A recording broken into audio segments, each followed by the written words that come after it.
Well, welcome everyone, and welcome back to White Sand Self-Care Community Group. I am your host, Laura Cross, and I am excited to have with me today Rhiannon Neuharth.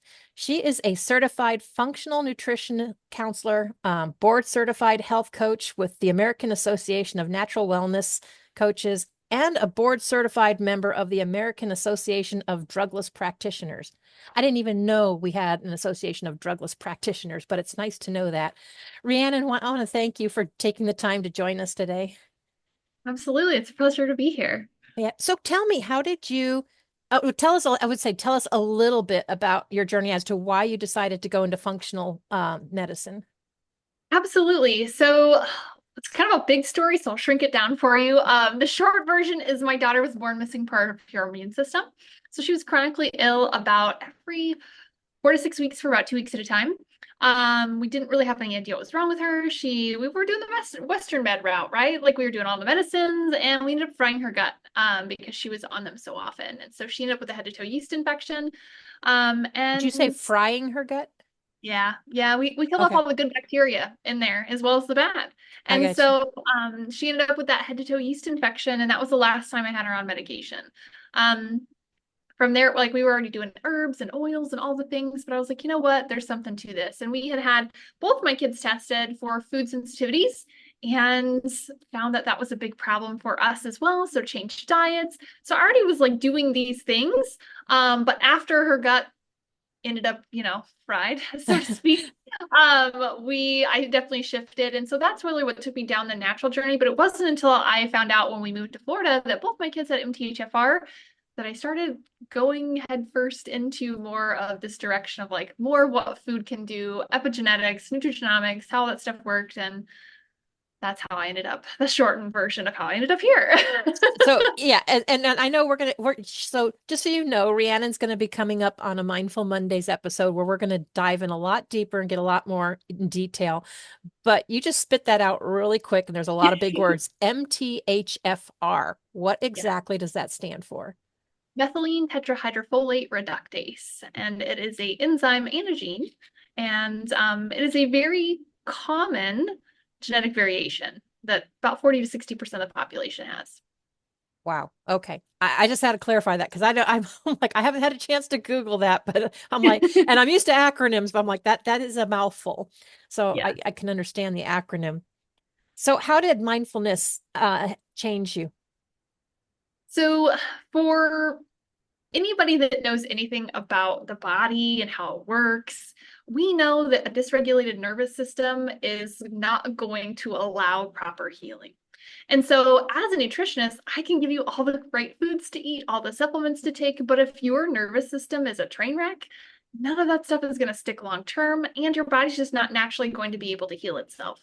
So, being stuck in fight or flight, you're going to be triggered and it's just not going to do the things we need it to do. Even though you're doing the right things, you've still got to work on that mindfulness and that nervous system piece. So yoga, Tai Chi, whatever floats your boat in that regard. Meditation, journaling, walking, all things to help calm that nervous system, humming, tapping. There's so many modalities now that are available to do that. But for me, especially, you know, I'm just going to say a blanket statement because everybody has dealt with trauma of some sort, Hmm. right? Whether that Yeah. be big T or little t. And we all carry those things in us. And so our nervous system has that stuck. And until we can, clear those blockages out, get those loops to close, they just stay stored in there. And so being able to take the time for yourself, if you've had a crappy day, to go walk around, move that body, get it out, process those feelings and emotions, and be in your body and not in your brain. Because a lot of us with trauma will intellectualize our feelings instead of feel the feelings. So Yeah. that mindfulness piece is a huge part of that. Yeah. And how many of us are walking around actually with trauma that maybe we never really classified it as trauma. We just accepted it as that was, life, or that was my life. That's what happened. Yeah. That was me initially, right? Like that Yeah. was me initially. Like what And, trauma? and What are and you it's talking and about? it's all like you said, big T, little t, because some of it's like really minor compared to some people are really major. And if yours was minor, I can't even imagine what it's like for someone that has the big T's to deal with.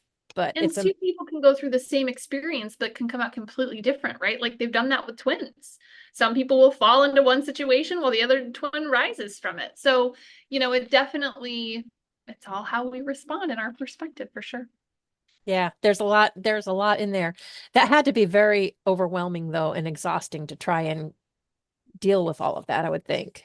Yeah. Yeah. And I feel like the pandemic really re-stemmed a lot of that trauma for me. Because when she was younger, we had to be home a lot. She was sick all Hmm. the time. We couldn't just go and take care of baby to go do the things that we wanted to do because she was sick and didn't feel good and needed a rest. And so that being isolated when we were all locked down was reactivating for me. And that's when I really started like walking and doing the mindfulness things because I was like, I gotta process this. Like this is not healthy for me to be back in this, nervous system state Yeah, because we were in that situation. And I didn't realize how traumatizing that was until it was triggered by the lockdown. it was Yeah, kind of a it was flashback very for you. Yeah, absolutely. Yep. yeah. I'm glad you figured that out. So you actually focus on individuals, helping individuals with the MTHFR, correct? Yes, yes. I focus on women primarily, but I have worked with men and children as well. The reason I focus on women is because we are the ones that do it all. We're the ones doing the investigation. We're the ones leading the family. We're the ones taking care of all of the things, right? And so as women, we're often gaslit by the medical community anyway, and then throw in that little acronym, and people are like, it's fine. There's nothing wrong with you. It's on your head. And so I want people to come to me, and women especially, to be like, no, ma'am, this is not normal, like for you to feel like this. And we can look at these different things and do a comprehensive genetic blueprint and figure out what other genes could be causing an issue, not just that one. We got to zoom out to kind of zoom in. Yeah, and I like how you say define a genetic imprint and stuff because nothing is a one size fits all. Nope. And I think we have too many things in our society that tries to treat it like a one size fits all when that's really not true. Yes. And there's a lot of influencers right now that'll be like, oh, well, you have MTHFR. Just go take methylfolate. You'll be fine. And I've talked to people that are saying, no, methylfolate makes me anxious. It makes me depressed. It makes me suicidal. It makes things worse for me. And I'm like, because there's other genes we need to look at. Like, we can't just use this oversimplification like everything else in, medical world, right? Right. Of, oh, it's this, so here's something for it. No, we got to look at a broader spectrum and really understand how these genes are interplaying and if they're affecting you right now, because stress is going to have a huge impact. That's what epigenetics is on your, right? Yep. So it all goes together. Yeah. And we will have more examples of that and how you work with people and Yeah. in detail when we do the episode. But what is the best way for people to connect with you? So until TikTok gets banned, you can follow me there.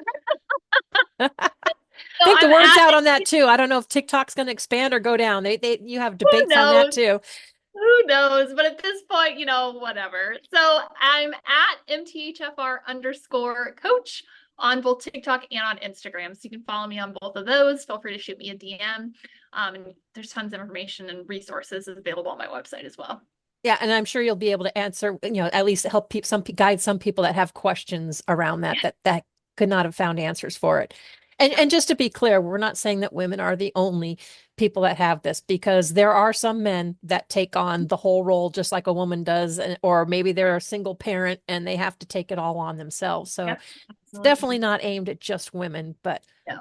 whoever No, finds definitely. themselves in that situation. Yeah. Yeah. Yeah. Absolutely. So I think it's wonderful. And I look forward really to doing that, to doing the whole interview with you, because I'm sure you can share more about examples, what you look for. And we can go into a lot more detail on the episode. Yeah, it's gonna be great. I'm really excited to be able to get nerdy with you.